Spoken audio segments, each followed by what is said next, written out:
Welcome back to Pluralsight. I'm your instructor, Christopher Reese, and in this module, we're going to cover penetration testing versus vulnerability scanning. So basically, why one versus the other, where one's appropriate and where one's not. And there's some important things to consider at the end of this module that you really need to take into consideration if and when you're going to decide on doing penetration testing or vulnerability scanning in your own environment. So the main areas that we're going to cover are basically penetration testing. We'll talk about verifying, bypassing, testing, and exploiting.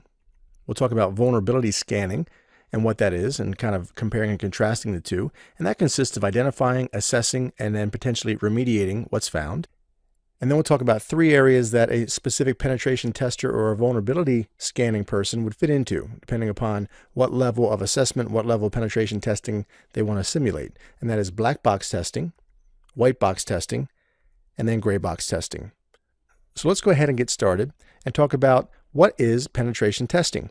Well, pen testing, as it's otherwise known as, is basically attacking a computer system with the intention of finding its weaknesses and its security vulnerabilities. So as you can kind of gather, vulnerability testing or vulnerability scanning is a subcomponent of penetration testing. We'll touch on that more in just a moment. In essence, we are an attacker, but we're not a malicious attacker, right? We're acting in the best interest of the company, and we're trying to penetrate that company's defenses, right? Its security mechanisms that are in place. We're going to attack that computer system, whether it's a single device or an entire network or an entire corporation. And we're going to attack that computer system with the intention of finding its weaknesses and also its security vulnerabilities.